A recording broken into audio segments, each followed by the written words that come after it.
Welcome to Just a Farm Wife with your host, Tara Emerson. Tara is a farm wife, photographer, mom, author, public speaker, and much more. On this podcast, Tara takes listeners on a journey through all aspects of life and how we can create future growth. This podcast helps to empower women to believe they are more than the labeling that society hands them. And remember, you are never just in anything. Hello, everybody, and welcome to Just a Farm Wife. I'm your host, Tara Emerson, and today we're talking to Rachel Ellenani. She's a functional health practitioner that specializes in genetic and epigenetic testing, allowing her to find the root cause of your current health concerns. Combining movement, nutrition, trauma therapy, along with lifestyle changes, she enables her clients to find whole healing. She treats all ages of humans and pets. That's fascinating.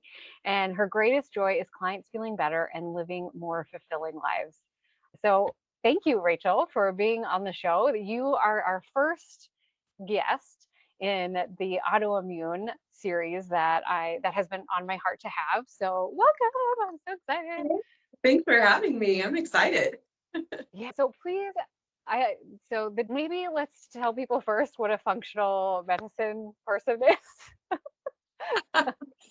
Yeah, when you say functional, it can go a lot of different ways, but in the medicine or health world, functional is going to mean this person is able to help you get from maybe not so functional, like I'm not getting up, I don't want to get out of bed, I'm not able to eat the foods I'm able to eat, or not be able to move the way that I want to move. So a functional health practitioner is going to get you functioning again.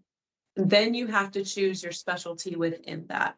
Okay, so right now you want to talk about autoimmune disease. And so we're going to talk about getting out of autoimmune disease and getting our immune system functioning again. Does that make sense? Yes. Well, and the functional medicine or functional health practitioner really, it's the step before going to the doctor and you have a full-blown disease that you will probably be medicated for the rest of your life. Instead of it's two different things. It could be two different things. You think it would be the step before a medical doctor, but it actually ends up in current society in the US being the step after you go to the doctor. Sure. So because you're told, oh, there's nothing wrong with you, you're fine. Yep, exactly, right? We've all been through that where you're just like, did I just get gaslit? I'm not really sure what's happening. Like your labs are fine. It's all in your head. And so my job is to be able to look a little bit deeper and to see what are the little triggers and what are the underlying issues of where you are functioning right now, and how can we get your body and your mind back to homeostasis, that like balanced moving forward spot. Yeah. Well, and I've just learned too, when you go to the doctor, I mean, they're looking for labs like completely out of whack, completely out of normal. And I've just learned this for myself, that there's an optimal range in lab work, and nobody tells you what that is. And then you can go down all kinds of crazy rabbit holes and be like, well, I don't know where to go from here. Which is where somebody like you would be really helpful, because that is specifically what you're trained in, right? Like, where are those optimal functions? Exactly. So blood work is kind of funny. We have been testing blood samples the same way for between 50 and 80 years. The system was built on a specific grouping, and usually men. If you think about when this was actually done, men were always our lab rats. And so blood work is built on what men do and the basic kind of midline of where men were eons ago, right? And so we didn't have all of the EMFs and radiation type devices that we have now. We had a completely different diet. We had completely different stress levels and this level of busyness that we have in life right now. And so our bodies were functioning differently. And it's all on men. And even when you go over, well, they had to test some women because we have women's hormones, it doesn't really matter because we're all as individual as our thumbprints, right? And so my optimal level is going to be different from your optimal level. And then my blood work, even though I'm the same age as my husband or a friend or something like that, it doesn't matter. We're so individual. Our sexes matter, our stress levels matter, how we eat matters. And blood work is giving you results on your circulatory system. You fully circulate with about 72 hours. So that fluctuation is going to be so different even in a week's period of time. So when I test genetics and epigenetics, we're looking at large scale so we can actually see what's really happening in the body. That is really awesome. And can you explain what the genetics and epigenetics are exactly? Like, that's not Yeah, something you're we're like, taught in school. start Like, we over. don't, I mean, we're taught your genetics, like, and the four squares, and you get this and this, Right, like where's like, that helix code? What's happening? yes, Yeah. right, So right, exactly. yeah, so genetics or DNA is how we were born. We've got part of mom and part of dad and Yeah. generations back.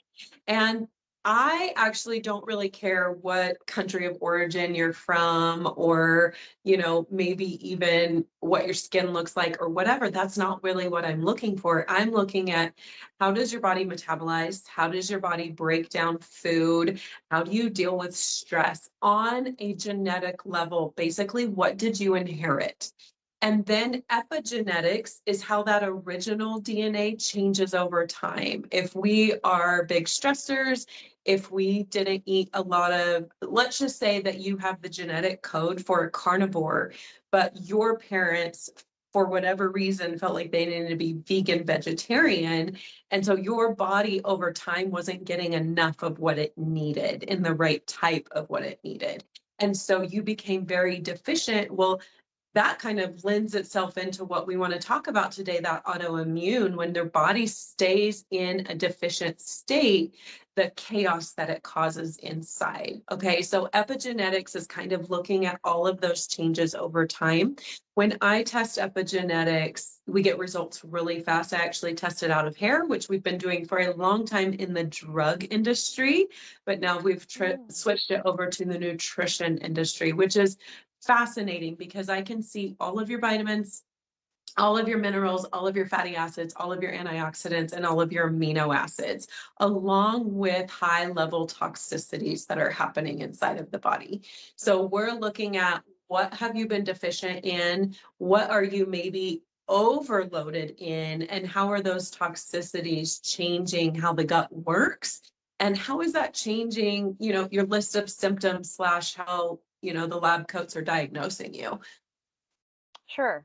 Well, and how does that work with hair? Because I mean, where does the hair come from? Like, this hair is from 3 years ago. You know, this is what just like, Exactly. how does that all work? Or are This you is from testing the 3 years whole ago. thing? You're right. So you can test strands of hair, and that's going to be more of like a hair tissue mineral analysis. You can see like Mm, chemical output, mineral output, metal output when you look at strands of hair. Plus, you got to remember that most women over the age of 18 are dyeing their hair. You're going to have lots of influx of that chemical. Your yeah, hair are proteins. And so what happens is the follicle that's actually inside your scalp, right? It comes out. You've pulled them out before on accident, and there's a little bulb on there. I'm yeah. actually testing the bulb. And that's what's going to hold all of that data that's going on inside of the body for about a 90-day period of time, give or take, right? Like I said, we've been drug testing like this for long periods of time, both follicle and strand. And now the scientists have been able to go back and go, well, if we can see that, we can see deeper into because we're just looking at how things respond chemically, right? And so it's fascinating because with the testing that I do, you get 30 pages of data on what's going on in your body, breaking it down nutritionally and as a toxicity level as well. So it's a ton of information, and it's a roadmap for how we're going to go from where we are now to where we want to be in our health. Wow. Mhm. Wow. This is very exciting. Like, I didn't know that this was a thing. I had no idea. The only thing that I was ever offered was labs. You know, Mhm. um I had no idea. This is really exciting. And I didn't even think about that, you know, if your body was meant to be more of a carnivore or th- things like that. Like, Right. Yeah. And it's things that I we would don't never really think think about that. about. Yeah. And now, I mean, relating it back to me, because super easy to say, hey, Rachel is this, and you can relate it to yourself. My mother was deficient in both D3 and B12 when she was pregnant with me. And so, guess what? My genetic code is constantly in need of more D3 and B12. And so I have to make sure that I'm both in the sun or supplementing, and eating fish or supplementing, right? Because I need a ton of those good fats and proteins to get what I need inside of my body. And if you know anything about B12 and D3, it lends itself to mood disorders. And so, what is that? What we call it depression, mostly in the US. And so, you want to look at your genetic code and then your epigenetic code and go, wow, this is something that I'm constantly dealing with, especially if you're more prone to depression or like outbursts. You can't control your mood, your emotions are kind of all over the place. And this is very common in women, you know, getting around the 35, 40, 45 range, because we've been depleted over time having children and the stressors and the way that our brain works and things like that. But if you start out in life like that, you're already, you know, behind the eight ball. And so we want to make sure that we're helping those people that do have that genetic code and saying, guess what? It's not just a winter thing, even though we do get less sun during the winter. So we want to kind of double down. We want to take care of this during the spring, summer, and fall as well. And so I'm that person. And so firsthand, I know if I supplement and eat right, I can control my mood. I don't get the winter blues. I never did have the baby blues because I was able to know this about myself, and I never fell into that pitfall. Wow. That's amazing. So this is essentially a roadmap for your entire life. It is, yeah. If Yeah. you do Wow. your DNA test and then you consistently on a regular basis, it doesn't even have to be, you know, all the time, just at some point do it at least once a year, then you have that roadmap. And it's like coming to me once a year is like getting your checkup. You go to the PCP, right? And you get, well, your blood drawn, they measure you and weigh you. Why would they do that in your adulthood, right? They're just Right. wondering about your BMI for insurance, blah, blah, blah. But you're able to keep track on the road, right? We all take detours. We all get mega stressed, or, you know, grief happens sometimes. I had someone really close to me die a year and a half ago. I didn't realize what grief would do inside of my body until you experience it yourself. And that is a definite detour. And let me tell you, your hormones crash, your weight is like all over the place, you don't sleep well, right? And so you want to kind of get a handle on that and go, okay, as long as I know to stay within the rules of my roadmap, I can get through this as soon as my brain and my heart kind of catch up to the process. Right. This Yeah, is really incredible. And it sounds like it just takes the guesswork out of everything. completely. Yeah, along with a practitioner who knows what they're doing, right? I'm Well, not the yes, only one on the of course. planet, but if you find someone that knows how to get you that roadmap and then acts kind of as your tour guide, I Yeah, mean, there's no way you can't win as long as you're listening to them. sure. Yeah. Wow. So what do you see in autoimmune disease? I mean, on this podcast, we generally talk about the hard issues that women have to deal with that they don't get support from. Mm, And this mhm. is kind of like an open space to just have those conversations about what might be going on with us without any judgment or anything like that. and these are real issues that we deal with. And I mean, 80% of autoimmune sufferers are women. Mm-hmm. They are. And where are we at with that? Like, there's not really anything. There's like, oh, Mm-hmm. here's some meds, you know, just deal with it. This is your new normal. Well, that that has never been anything I've ever been willing to accept in my life at any stage. I mean, someone just saying, oh, this is your new normal. No, it's not. I'm Yeah. not willing to accept that. I am not willing to live this way Mm-hmm. forever and Yeah. then just be on a steady decline like that. I'm over 40. My life is only going to get better. I am not willing to I'm not willing to have any other different reality, and you can't tell me any different.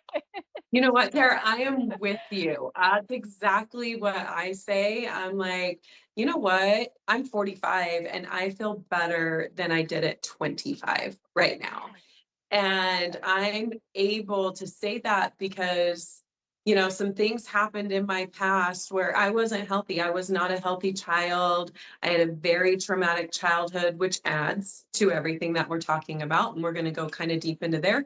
But also, I got launched into motherhood, what I figure was, an accidental pregnancy. I was married, but I wasn't planning on it. And this child had very minimal, but not optimal health conditions. And it was just like eczema and reflux. And most people would be like, oh my gosh, that's easy. Give them some sort of medication. The doctor will take right, care of that. And I was like, no, that's not going to work for me. It didn't feel right inside of my body. And this actually turned me into who I am today. I'm able to help others because my very first child 20 plus years ago came to me at what I considered unperfect. And so I took this deep dive into how do I fix him? And I quickly realized, oh yeah, he's a mini me. He literally just baked in my oven. So it's really my problem. So I had to deep right. dive into myself, and through my education and my own experience was like, wow, okay. We have a lot more to look at as humans, as Americans, but especially as human American women. We are under the most stress. We put the most chemicals in our body. We have the least amount of education for our health as well. And so these are things that I hope really do change in the near future, but that's what we're facing right now. And so we have to unload our toxic buckets. And I say it in unison with you. I will not stand for you're aging. Oh, it's just your hormones. This is normal. I'm not okay with that. And I'm not okay with my clients having that either. They, unfortunately, like we talked about before, I'm the person that most people see after they've seen all of the doctors and the white lab coats and the specialists. And then they come to me and say, I'm here praying and hoping that you have something for me because no one else does. Yeah, And we go down the rabbit hole of let me look at your entire life. And that's really what it comes down to is our medical system is not educated in the basic necessities of life. Our medical system is emergency medicine. And you know what? I'm so grateful for them because they have saved everyone in my family at some point. But that is not how we should be living our day-to-day life. We came to this earth perfect, somewhat, right? There are exceptions. And without anything, we didn't come with clothes. We didn't come with, this manual that said you should eat this at this time and do this, right? We're supposed to listen to our bodies. We're supposed to be intuitive. We're supposed to move with the processes. We're supposed to have sunshine. We're supposed to sleep when it's dark and be awake when it's light. There's so many things that we're missing the boat on that they're free and easy to do. We just don't do it. We try to overcomplicate it. So we need to get back to the basics. That's what I'm really about, is getting back to the basics. But it's not that easy. when you go through a drive-through for your coffee or your sugar drink every morning and you're stressed and you're wearing clothes that have no natural fibers and you're putting 50 different chemicals on your face and hair every morning, and you go to the kitchen and eat food that was prepackaged that you put in a microwave to cook, like, and that just got you till 7:30 a.m. So what do you do the rest of the No day? wonder you're exhausted. Yeah. No wonder we have issues, right? Yes. Yeah. So funny.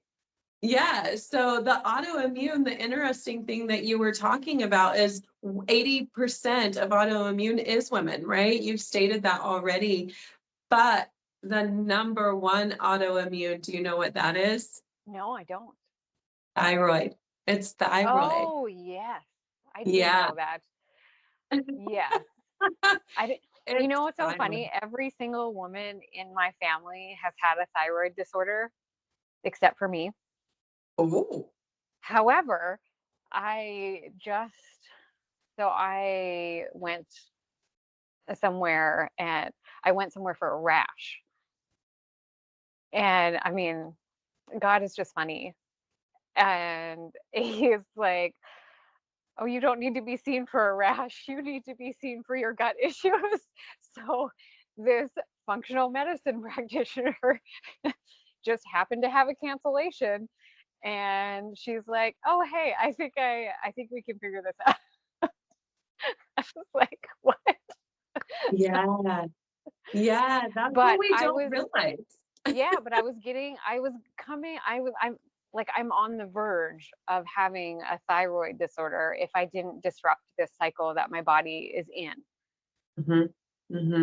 That's what we don't see completely because we're not taught to, right? Anytime we get a rash or anything that's showing up on the outside of us, we're taught to just band-aid it in whatever form, right? Put a cream on it, or scrub it with something, take a steroid or an antibiotic. And what we're not seeing is that we're supposed to be listening, not seeing, right? We're Right. supposed to be listening to our body, because that rash or whatever's showing up on our skin is the inner part of our body saying, hello, listen, red flag over here. Help They me. have a megaphone, and our gut's saying, we have an issue, take care of it. And we're like, no, it's okay. We're going to have our swig, our sugar drink, our cookie. We're going to eat pizza tonight. We're going to follow that up with some wine. And guess what? We'll just start over with a coffee and a Monster tomorrow morning. And then our gut goes, oh my gosh, loaded with stress on top of that and everything else happening. You don't sleep. And so the gut's just constantly screaming. And so anybody with skin issues, especially over time, what did you find out? It's a gut issue. We need to go back to the basics. We need to get back to the root of this issue. Let's look at the gut. And that's really what's happening, right? You were either deficient in something or overloaded in some toxicity that you didn't even know that you had. And Right. probably both. Yes, definitely both. And then chronic stress. Like, women are put under so much chronic stress. And oh gosh, that was me. I mean, my daughter had a traumatic brain injury last year. I competed at Mrs. International last year. I We had a lawsuit Mm. last year, like, that was, finalized finally in like January, February. Um, and then before that, we had like a 6-year fight you know, with all of that just stuff coming to a head. But it was chronic stress. Like, no person Yeah. should ever go through that amount of stress. Like, it was it was awful, but it put my body in a cycle that now I need to break. Mhm, mhm. Yeah. And unfortunately, that is what women are experiencing. And if you know anything about the way the hormone cycle works and how our brain functions, we are so different from men, right? Every 28 Yes. days, we're just like going through this loop again, along with every 5 seconds, our brain is like changing directions. And so we have to look at ourselves as a complex puzzle. And we don't get taught that. We just get taught, well, chocolate heals everything, babe. Don't worry about it. Or an Advil or an aspirin or something, Well, and take. the wine culture, right? Like the wine culture came out like really in the last 15, 20 years. Like it really became a big thing because they could market that to women Mhm. to Mhm. solve their problems. And we know it doesn't solve anything. It compounds it No, and it makes it it go makes away it for a worse. bit. Yeah. Yeah. Yeah. But I definitely know I drank too much wine during all of these years of chronic stress. well, fortunately for me, I know what wine does in the body, and so I've never been a wine drinker. But yeah, Yeah. it alcohol can do some crazy things, not just to your body, but to your mind. Yeah. And I don't think most people realize you're messing up your metabolism when you drink anything, any sort of alcohol. You're messing with your brain chemistry. You are blocking gut absorption. You're reversing sugar metabolism, meaning your body's going to start storing instead of burning sugar or carbs. There's so many downsides and there's zero upside. And so I'm like, don't stop drinking out. There's no shame. People do it all the time. And I'm like, you know what? If you can handle it and it's not every day, I'm not your boss. You do what Right. you want to do. But as your health practitioner, I'm going to tell you stay away from it as much as possible. That kind Right. of thing. Yeah. Right. But let's get back to thyroid. Everyone in Yes. your family has thyroid issues. You're diagnosed as like pre-thyroid condition. This is a Hmm. big thing and it's number one because right here, let's think about what is right here. Women over time, we know this historically, have been told it's better to be seen than heard, right? And so Hmm. this closes off the throat chakra. This is also downwind, which you think it's not. Your adrenals are your stress regulators in the body. And when you've maxed out or taxed your adrenals, then it goes upward towards the thyroid. The thyroid is going to be largely in charge of helping the body regulate both hormone and metabolism, which really go together, but we're separating them for a moment. And then you have to think everything that you eat or drink is got to go down this direction, right? And what are we eating and drinking? Straight up garbage, straight up garbage. And do you know? I want to know if they told you the number one liquid that's going to bug your thyroid. Did they tell you? No, no, I didn't get told anything because I was I wasn't even told to stop drinking alcohol. I mean, I just kind of did that on my own. Right. But Yeah. So chlorine.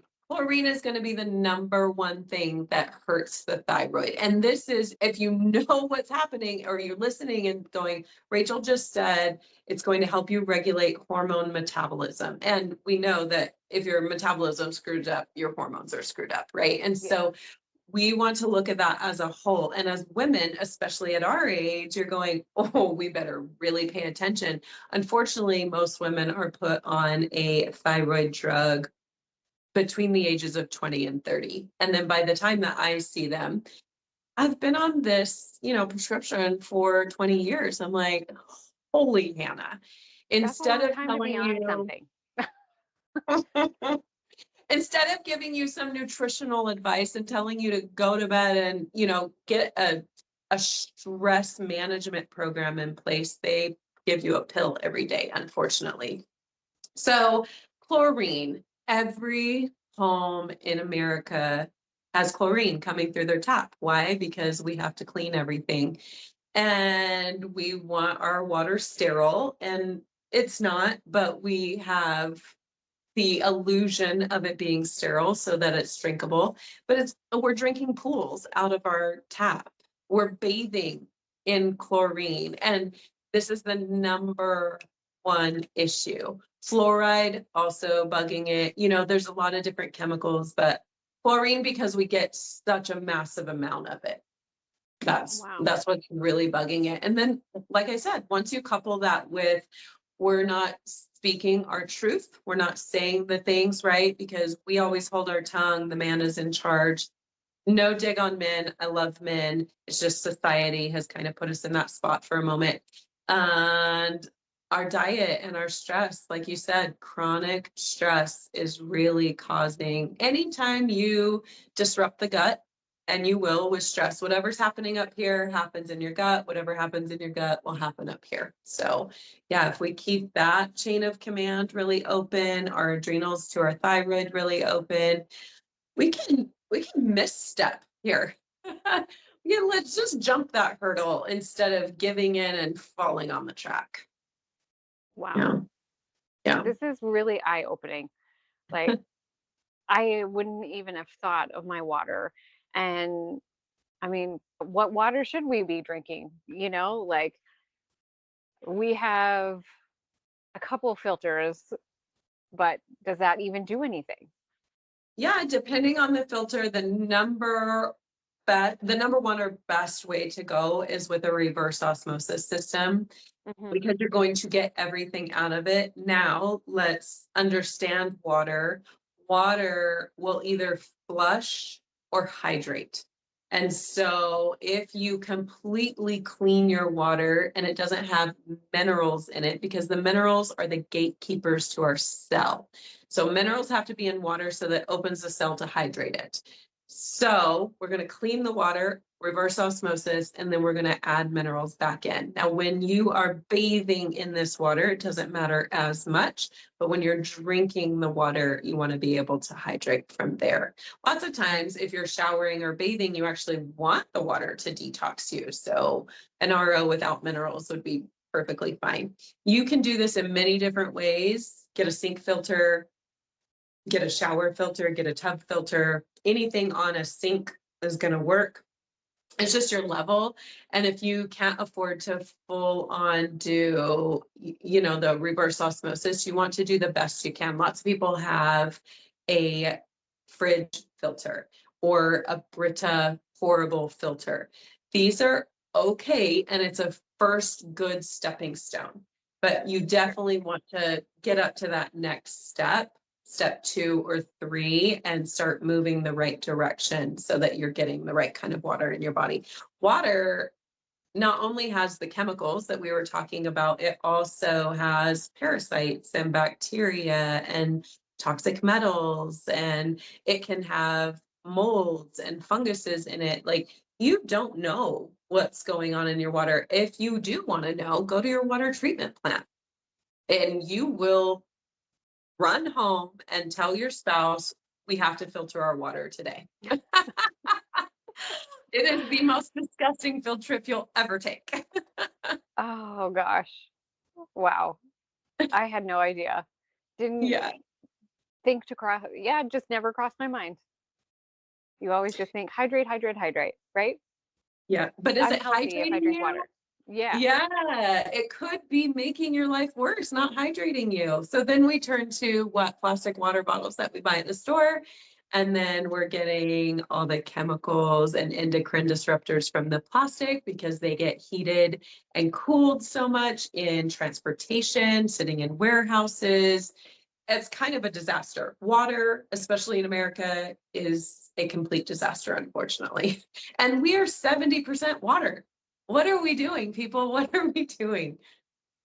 Wow. That's Yeah. insane. So what type of minerals would you suggest for people to start adding back into their water? Because that sounds kind of like a universal thing that everybody should just be doing, right? Yeah, it is. It is complete universal. You want to really go towards electrolytes. Electrolytes are 4 minerals out of our complete profile that we need inside the body to run our electrical system, keep our body moving. This is going to be essential for energy production inside of the body. And they are calcium, potassium, magnesium, and sodium.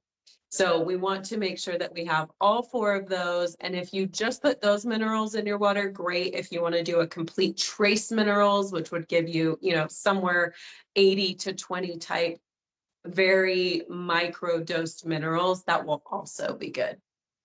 Okay. Yeah. Awesome. Mhm. Wow. Well, that's a great tip. So, and what else are you seeing with women and autoimmune disease? Like, is it always, I mean, does it always show up in a certain way? Like, for me, it was just exhaustion. Like, Mm, I had finally hit that point where my fight or flight was completely gone, right? So I couldn't, I think I spent the whole winter like not being able, like I could do basic things and then I would mhm, just be exhausted. I need a nap every day. mhm. Yeah. So it's telling us that you are moving towards some sort of autoimmune, maybe, but most likely you were in adrenal fatigue. So when you've Hmm. kept your nervous system in this state of fight, freeze, fawn, flight, all of the different F's, that we talk about, then your nervous system goes, cool, I guess we're going to be offline. Your adrenals are freaked out. You're probably running them on caffeine at this point because you don't have enough energy to get through the day. You're un- unfortunately choosing probably sugar products because the brain will automatically go, find energy, find energy. And the Americans that we are, lots of times we don't understand what energy should come in the form of, but we understand inherently, cellularly, the sugar is quick energy, carbs, quick energy. And so what you'll see is a society full of people choosing sugar after sugar after sugar, whether it comes in liquid form or, a physical form of some sort. You're seeing them choose that because they don't know how to understand the brain and what the body's saying, right? So we need to backtrack a little bit. I see so much autoimmune disease in my office. I don't even know how to categorize it, honestly, because most people that come to see me have multiple autoimmune diseases that they've been Oh, diagnosed wow. with, right? Yes. And I say once you have one, you're most likely going to get another unless you get a handle on it, because literal definition of autoimmune disease is that the fact that your immune system has now turned on you. It is shut off. Your immune system should be the soldiers at the gate. And now the soldiers are fighting you instead of fighting for you. And so, of course, right? There's an enemy behind the gate. And so, of course, you're going to end up with multiples. Now, I don't really love labels. I don't like the fact that it's like, oh, well, you have this and you have this and you have this. It's basically just a name for a list of symptoms that you have. And your question originally, like, what are you really seeing? Everyone has extreme fatigue. They cannot get enough energy to get through one single day. They have massive cravings usually. There's some sort of pain usually happening in their body. Lots of times it's in their gut, they're bloating, or food is not helping them and it should be our energy source. Their head hurts, they have pain in their joints or in different parts of their body. Those are the basics. It gets into mood and, because we start messing with hormones. Oh, can And you say that one more time? uh-huh. Yeah, so autoimmune disease that I see in the office, you're going to see a basic level of really tired, extreme fatigue, chronic exhaustion. They are wired at night but tired all day, right? That is classic Hmm. adrenal fatigue. You are going to see pain in the body and lots of times in the head. You're going to see it in the joints. You see lots of inflammation, lots of gut disruption happening. Can't figure out which foods are actually doing it. Sometimes water is the issue. Water is giving Yeah. them the bloat and the problem. But again, it all stems from a couple things. Your toxic bucket is overloaded. You're not absorbing all the nutrients your body actually needs, and your stress level is beyond what your body can handle. And that it kind of always comes in those threes. You can't really have one without the others following. And that's why I have a system to kind of address everything at once. It's kind of like going to the gym to lose weight, but eating pizza, cake, and ice cream every night and thinking, I'm going to lose weight and get fit, right? Unless you address every area of health, you really can't even fix one issue. You would think, have a massive amount of people who spend an egregious amount of time in the gym, bodybuilders, show people, and they come to me and they are the picture of health. They look like living statues and they're like, I feel like garbage. I'm like, well, we should probably start with this big stressor, like you being at the gym for 4 hours a day. That's a stress, right? So just because you look like it on the outside doesn't mean that you're the picture of health, and vice versa. You can maybe not look what society says is optimal and be a lot healthier than the people that maybe look like they are. Wow. I had no idea that they bodybuilders and people who are so fit like that could have such chaos within their body. Yeah. Yeah. They don't seem like they do. Right. And do you see generally men, or I mean, do you see any men in this? Like, do they ever come out and are like, oh, okay, I don't understand what's happening in my body? Yeah, you know what? I kind of like what's happening right now in society. Men are getting more in touch with this. When we were growing up, and even 20 years ago, men were still like, I'm fine. I don't go to the doctor unless I'm dying. They use emergency medicine for emergency medicine, right? Yeah. They are built differently. They don't have the hormone cycles that we do. And so I call men monster trucks and women Ferraris, right? We're low profile, one little bump or rock in the road throws us way off, and monster trucks just keep going, right? Until Right. they're ready for the junkyard, no maintenance needed. And so that holds true, but we're watching that change a little right now in society, and they're starting to pay attention. Oh, people are doing cold plunges. Sauna is good for you. Oh, well, so and so's taking that supplement and they're feeling good. And I think what the big turn has been is they're seeing a drop in libido. Until you mess with their sex drive, they don't really care. But as soon as you mess with their sex drive, they're going to pay attention, right? That matters to them. So I'm seeing a lot of guys perk up, and immediately everybody's like, go get testosterone, right? So they go and Oh, get yeah. testosterone and they feel better, but they don't feel great. And so they end up in my office going, I'm doing this, but I still don't feel amazing. Why? And the first thing I want to do is say, we're going to get you off testosterone because we want your body making it naturally. And if you're giving your body a hormone that it should make naturally, it's going to tell your body to stop making it naturally. So we don't want to be doing that. I'm very Such much a good not point. 100%. Yeah, I'm not 100% against HRT, but you need to go down every other avenue before you just go shoot that in my bum. Yeah, don't do that. It's not the option that we should be choosing. So yeah, men are choosing it a lot more. My ratio of clientele is definitely more like 65-35, still way more women, but men are turning, and women are powerful influencers, right? Oh, They for go home and sure. go, honey, you have to do this. And so lots of times I'm seeing couples at this point. Yeah. That's Yeah. awesome though. Yeah, it's way good because then you can start to eat better together. You can have a designated bedtime together. You help each other de-stress in lots of different ways. And so, yeah, it's better. Buddy system is always better. So, Right. yeah, why not do it with your spouse? Right, exactly. Well, and you can really show your kids too how to Be do that it example. before they move out, Yes. right? Yes. That's how we raise a better society, a better generation, is really be that example to our children, because that's where you need to start, in your own house, not everywhere else. Right. Yeah.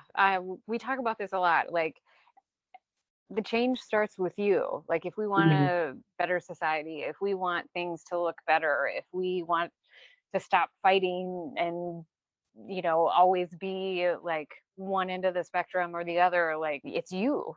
Like where are you at in this?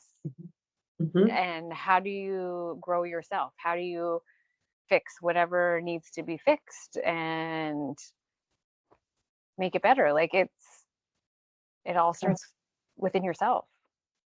That inner work. Yeah, and Mhm. if you look at it, we only fight and we only argue and disagree with others because that's really how we feel about ourselves. We judge others because we're really looking in that mirror, judging ourselves. And so, if we all started being just a little bit more selfish in the best way, this world would function so much better. Put your oxygen mask on, and inside that oxygen is going to be your meal plan, your de-stressor, your epigenetic roadmap. That's what it would be for me. It's just like, hey, if you're staying in your lane, everyone's going to get along, and we'll realize we're just here all connected, meant to love each other and support each other. We're all on this journey together. You don't need to feel like you are at odds with anyone else, honestly. Right, exactly. We're here to help each other. Um, Mhm. yeah, I completely agree with that. The one thing that just came to my mind, this is completely random and out in left field, but when we're talking about epigenetics, because we're pulling from our lineage, right? Like, Mhm. what do you see in lineage patterns where the families were at war, or they were like in concentration camps and starved to death and things like that? Like, what happens in the body down the line, when our family members have gone through those types of things? Yeah. So you have two things happening. And I love this question because a lot of people come into my office and I ask 25 minutes of questions before we even get Oh, wow. going. So I want to know not just your health history, but your stress. What happened to you as a child? What traumas, what physical ailments have you had your entire lifetime? And so I ask a lot of generation type questions, and we carry our ancestors with us. We know that everyone's talking about this generational trauma. We have generational good too. Trauma has this bad connotation tagged to it, right? But we hold generations. I like to just say we hold it within ourselves. We hold the good and the bad, everything in between. I'm not seeing a definite from, hey, you know what, you are from a Jewish heritage, and so naturally you wouldn't have this, and this in your body. That's not exactly true. When you come in and say to me, well, it runs in my family, everyone in my family has it. Like yesterday, woman came in, she's in her 50s, her, all of her children, her sisters, her brother, her parents, everyone has a form of fibromyalgia or rheumatoid arthritis, right? And so we're dealing with the body being able to move. And that's really what it's about, is thinking through, let's just go back to concentration camps. These people were starved, tortured, sometimes left in very dark, cold spaces. They were moved in very tight confinements. They packed them into no windows. They were defecating on each other, urinating on each other in cold box cars, And so you think of this entrapment type scenario, and what you're seeing is maybe not the physical manifestation of it, you're seeing the energetic manifestation of it. So these people are actually carrying the emotions of their ancestors. And that's really the generational trauma. Now, what can manifest from those emotions, right? Anytime emotions are trapped in the body, you're definitely going to attract unwanted visitors like parasites and fungus and mold and chemicals and all the different things.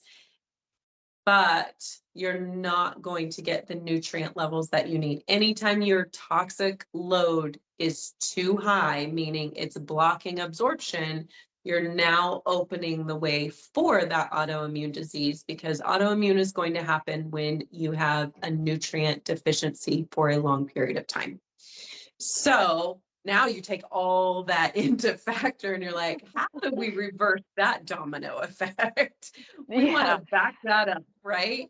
So we want to deal with it physically and we want to deal with it emotionally, mentally, that kind of thing. So you want to be able to work with someone who knows how to get you your roadmap, be your tour guide, and then help you on this energetic level. So we've got to let go of that energy of the past. We can't go back to the ancestors and say, hey, you did this or you went through this, you let go of that. They didn't even know they were carrying it and they passed it along to us cellularly.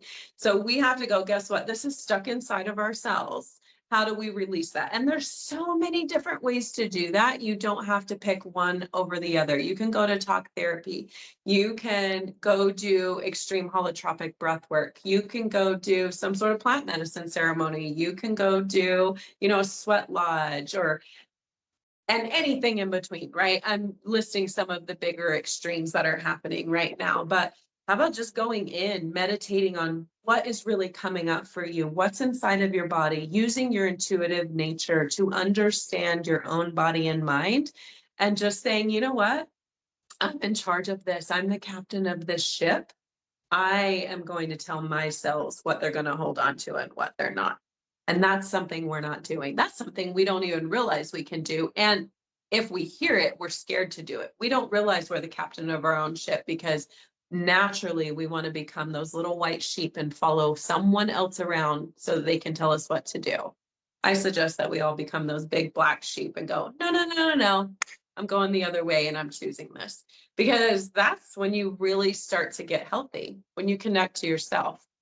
Did that even answer the question? Did we cover all of that? Oh gosh, that was so good. And it was such a very random question.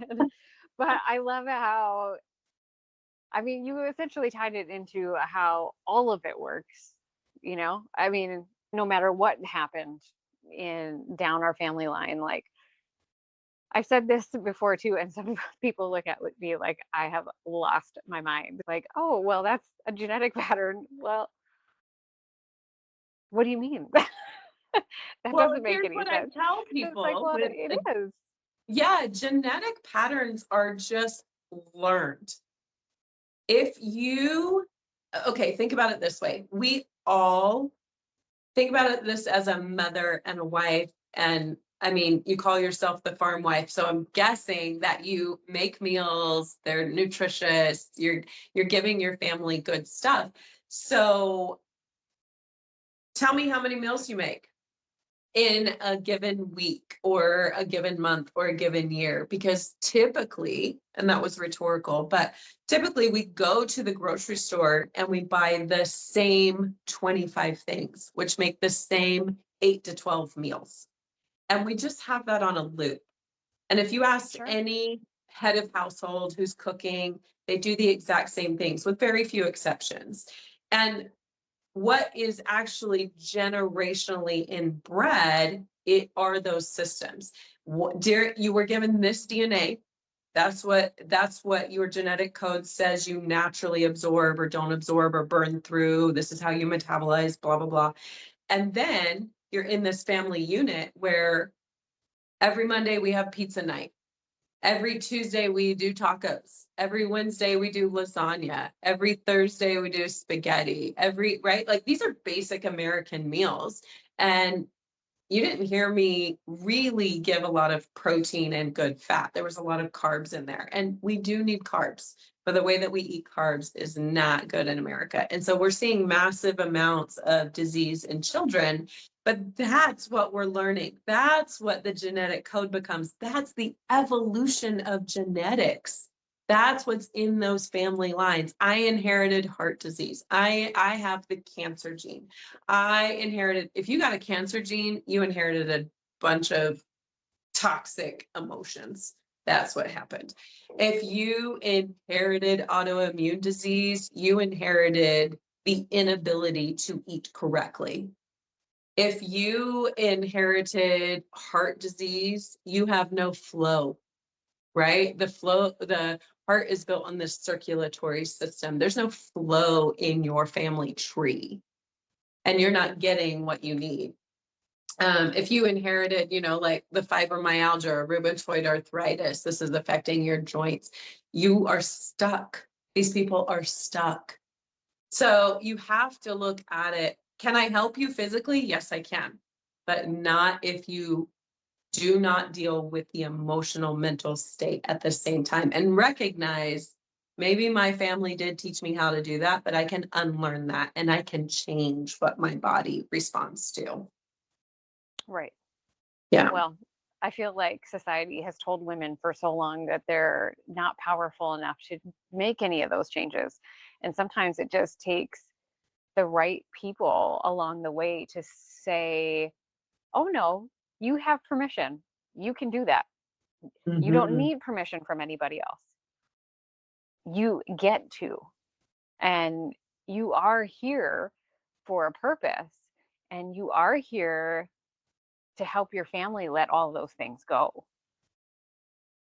I mean, that's why we're here. I mean, that's why you were strong enough and you are powerful enough to make those changes for you and the rest of your lineage. Like Mhm. that's it. Like you were given that power and we And just forgot it along the way. yeah, we totally became disconnected from it. And it's actually one of the great feminine powers.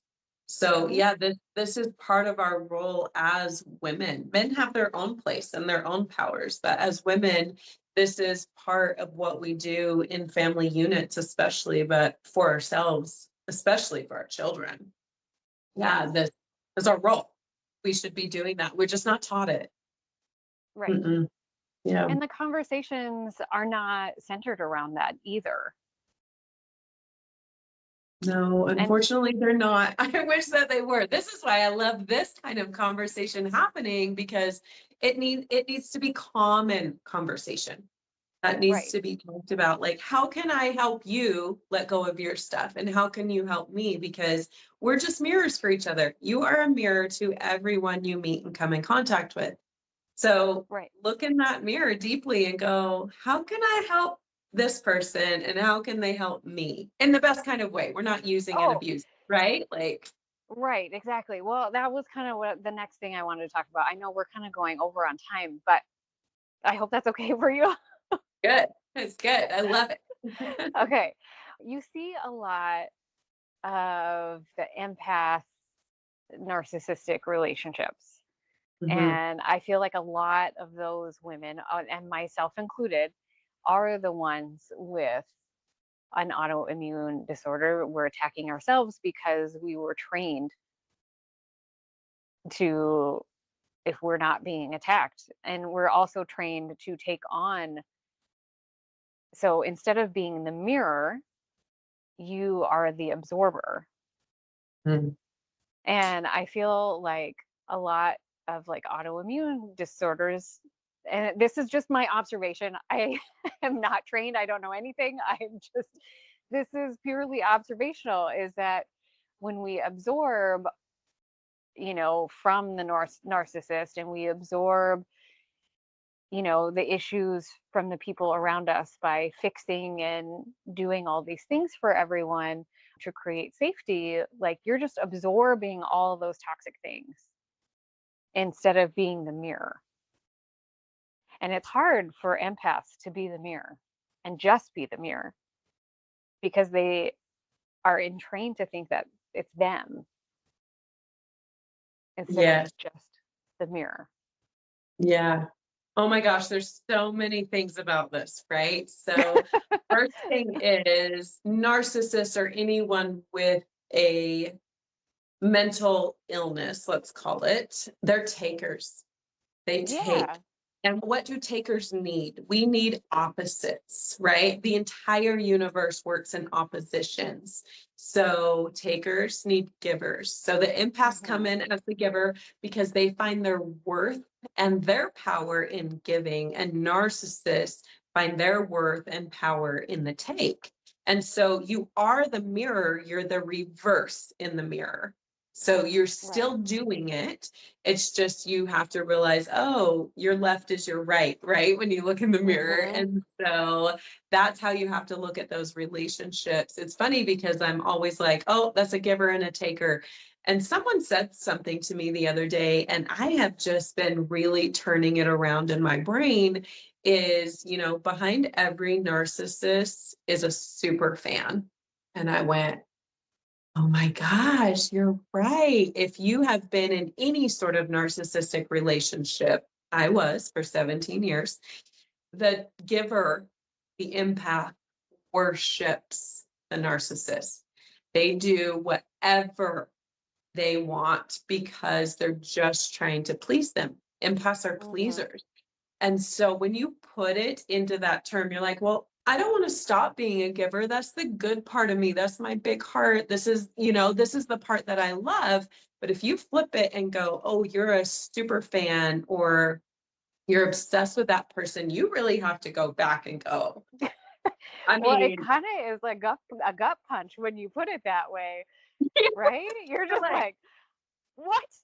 Yeah, and I had to zip your mouth, Rachel, and just listen and replay that again and again and again because it was a gut punch. It was 17 years of my life. How dare you say that I worshiped him?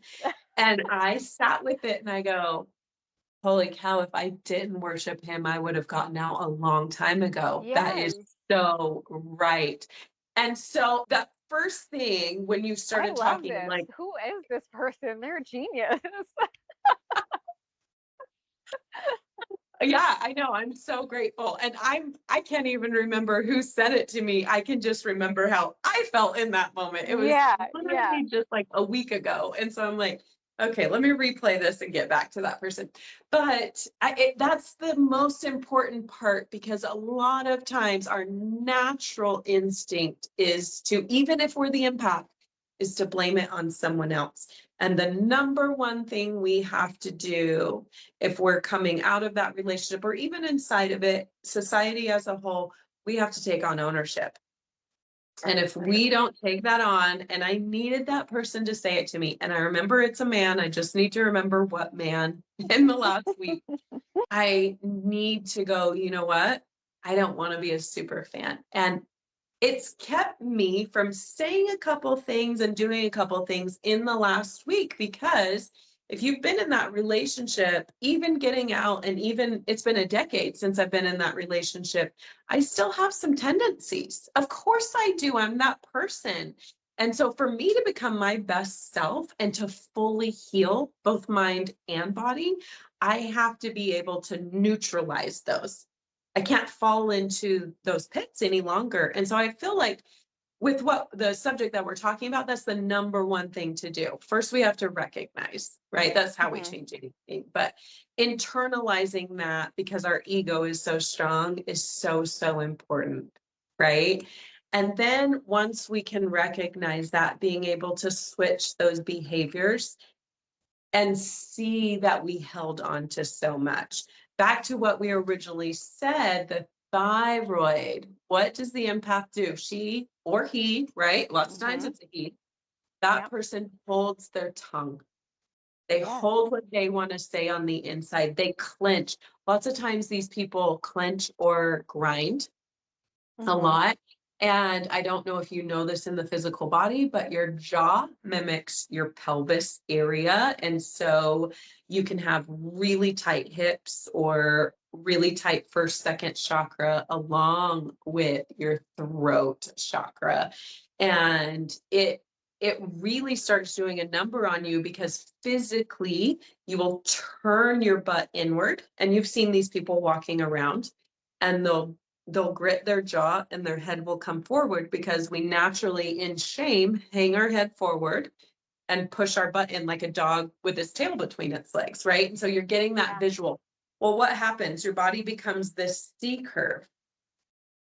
And then your body is physically in a state of dysbiosis. And we already know the inside is in a state of dysbiosis because nothing's really working, right? The body doesn't look like that. You should actually look like this, right? The reverse that C. Your head, your shoulders should be back. Your butt should actually stick out a little.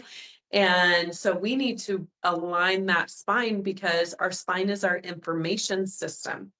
We can't actually become who we are. We can't get that intuitive power and nature and messages unless we align our spine. So do you see, there's so many facets that go into this. It's not just, well, take this pill or even do this herb or, get more sleep. It's not that. We have to constantly be checking our surroundings, and we do that pretty good as women because we're always on the lookout. But we need to be looking for natural remedies. Imagine you were a woman in the year 400. We didn't have all these newfangled things. We didn't even have a comfortable bed. We were constantly trying to survive and constantly looking for the best way to help those around us as women. So we need to get back better that way. Yeah. Yeah, this is so funny. Yeah. I have to tell this story. I was driving along the interstate and there was a man there that ran out of gas. I was following my husband in the tractor and he called me and he's like, honey, why don't you go help that guy? I hung up the phone. I was just like in complete shock. And then when I met him wherever he was, I said, you just told me how it's murder 101 for women. Like you just basically told me to go get murdered. I was like, no, I'm not helping anyone. It was just funny, like, but if you're not in a state of awareness, like you wouldn't have made that connection. It was just, sorry, that was random, but it was really funny. No, it's so true though. And it shows exactly how different men and women think through processes. Totally. Right? Because he's like, yeah. oh, honey, I want to go help that person, but I can't. So you go help him. And you're like, are you kidding me? Have you read the files? Did you see those documentaries? Yeah. Oh gosh, it was so funny. And by the time we would have even turned the corner, like somebody stopped to help him. So we had a good laugh about it. And he looked at me and he was like, I didn't even think about that. You don't. Men are so funny sometimes. So funny. Yeah. And like, no, not gonna work. I know. We laughed so hard about it, but yeah, it's just one of those things that and it was a good conversation, because we a lot of times we don't have those conversations with men about what we're actually experiencing. Yes. In a lighthearted way so that it makes sense instead of in the blame state or whatever. Yeah. Yeah. Anyways, yeah. Random off topic. Yeah. No, I love it. We need that, right? It gave us that sense of laughter and reprieve. No, this was such a good conversation. There are so many things that go into being human, and just like my podcast name, Just a Farm Wife, it's never just anything. It is always something bigger than you can imagine. And the way that we hold each other, the way we communicate with each other and process is only going to make things better for ourselves if we continue to grow and we keep having conversations, like real and deep conversations like this. And this isn't even like scratching the surface to what you do, like my mind has been blown by by how deep this goes within the body and what our genetics actually has to tell us. Because too, how many times were we told in school that, oh, well, 47% or whatever of your DNA is junk DNA? Really? Hundreds of thousands of years of evolution and it's just junk? Are you sure? Yeah, So, I'm not. it's right, exactly. It's a beautiful miracle that we're even here. So, like, let's switch this conversation to see how valuable our genetics really are and find the good in it instead of just the trauma. And let's fix the things that we need to fix so that we can create kids who are who know how to create safety in their own bodies and their own environments. Like, let's do that. Let's focus on that, not whatever crazy thing somebody did to somebody else. Like, let's start at home. Yeah. Yeah. And, lots of people are talking about trauma right now, right? Like that's a very big topic. And in America, I am seeing people being paralyzed by the smallest amount of trauma. And I have many friends who do excursions to other countries, do nonprofits, they see and hear egregious amounts of what I would call real trauma, like your parents murdered in front of you, you are sold into slave trade, these types of big traumas. And these kids and humans are happier than we are here. And I think we can attribute it back to the way that they live and the way that they're taught. And I'm not saying we're doing it completely wrong here, but as a society, I think we can do a lot better. That we don't have movement patterns that move the energy out of our body. We don't have food that actually nourishes us. We listen to horrible music most of the time, right? Like, as I don't now, but I did as a teenager. And we're listening to all the negatives that come at us because when we're younger, we're just sponges and we're just bring it on, bring it on, bring it on. And now in this new age, my children, I have older kids and they all have phones. They're all doom scrolling all the time. Their life has been built around a device. And I think my kids are actually better than some, but it's still happening. Your life is controlled by the outside world. And it all comes back to what can we do in this inside environment?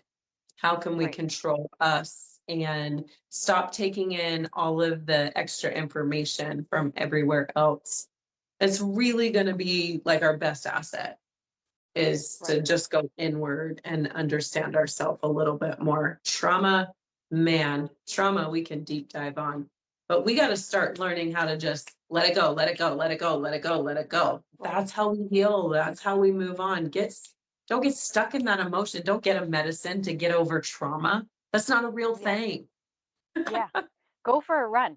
Sit in the grass. Enjoy the sun. Sit in water. Like everybody buy a farm. We all need a farm. Oh, that's so funny. Yeah, I love my farm. We have a swimming pond. We have a barn. Yeah, I love it. But yeah, and our kids need to be taught like how to stay in their bodies. Like they do. And our brains aren't meant to process that much information. Yeah, we're not taught to actually love this form that we have. We're taught to judge it. We're taught to mutilate it in so many different ways, to treat it so, so poorly. And so therefore, if we're taught not to treat it nice, how are we going to respect it? How are we going to love it? How are we going to show love outwardly if we can't even show love inwardly? So many things I want to fix. There's not enough time. You're doing it. You're doing the work, which is so awesome. I love that people are finding you. And I hope that people who listen to this come and find you. We'll link your website and everything in our show notes. And we'll keep pulling from this conversation because seriously, I think I need to listen to it a few times because we covered so many topics. And it did. Yeah, I love it. Thank you so much for being on. I appreciate you so much. Yeah, thanks for having me. It was a fun conversation. Thank you for listening to today's episode. And remember, you are never just an anything.